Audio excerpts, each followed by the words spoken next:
2012, over 2,500 drug-related deaths were recorded in England and Wales. Almost 1,000 of these deaths were related to the use of opiates, including methadone and heroin.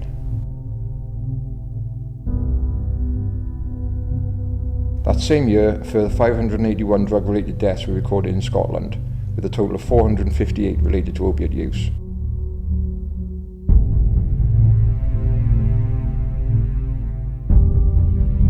Each of these deaths is a tragedy in itself,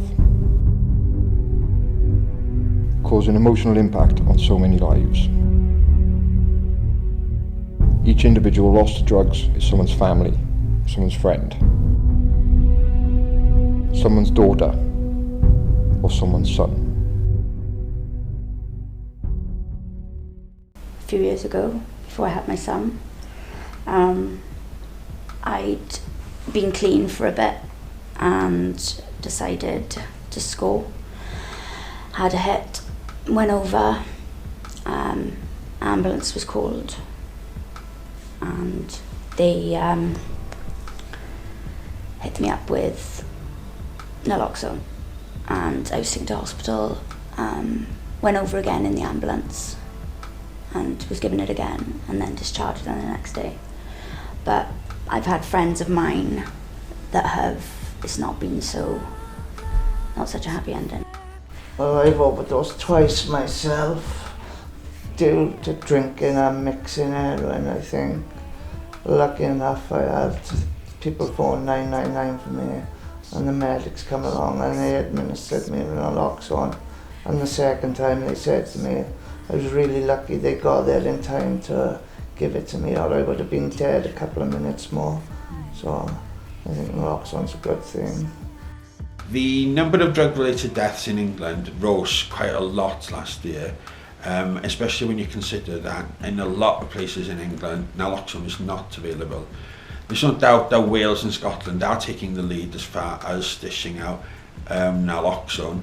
But unfortunately, we actually saw, I think it was 32 deaths last year in the Abertawe, Bro-Morgannwg area. And that's obviously 32 deaths, which is way too much, and it's essential that agencies like Sands work together to engage with as many drug users who are at risk to actually give kits out and actually help prevent drug-related deaths. I have a friend of mine who had never done it before, never done heroin before. She took it and was on life support then for 12 days, and then they had to turn the machine off. She died, and another friend of mine then, he was on his own in his house, overdosed, and was found 3 days later. The Naloxone take-home project, it's very important in saving lives through overdose. There were times where it wasn't available for clients. It relied on getting the ambulance on site. There was no other intervention other side from maybe a bit of CPR, putting them in a recovery position.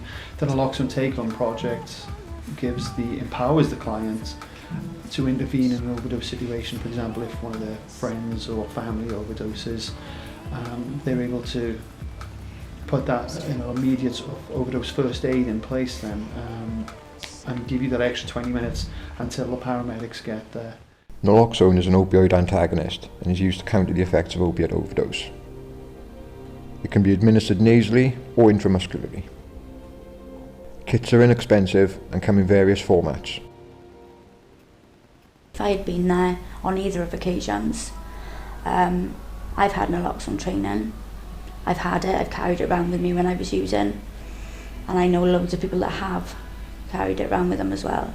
Naloxone is the most common sense thing that anybody can actually offer to try and stop people from dying.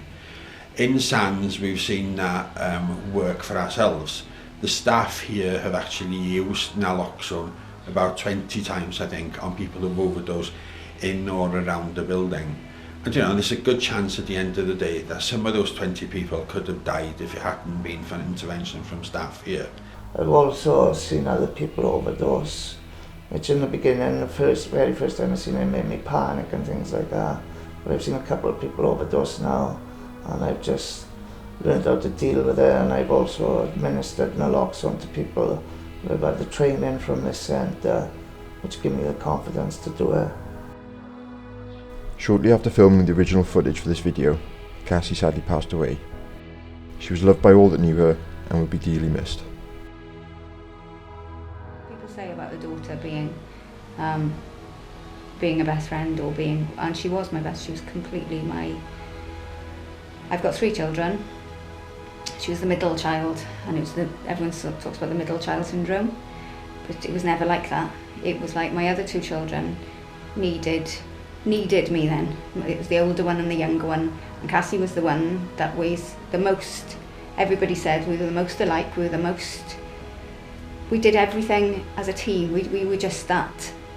There was no neediness. She never asked me for anything, but we had this connection that is stronger than most, and she's going to be a massive. There's a massive void, massive void. She was so full of life, and she came into everybody she met. She left a mark. She helped them. Even if it was just a smile, it was a word. It was just even just her bluntness sometimes. Nobody forgot her, and she was full of life. Everybody, friends of mine now, who say that when she was little, all the way through her life, her hair streaming down her back, her sun, her face shining, and that was her all the time, and it was her to the day that she passed, to the day.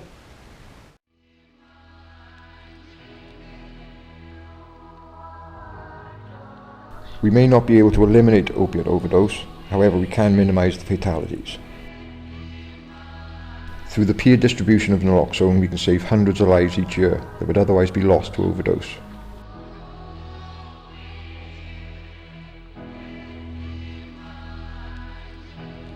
If you're going to use a drug, you make sure that you're not on your own. You make sure that you have got a protection around you. If that is what you are going to do, you make sure that you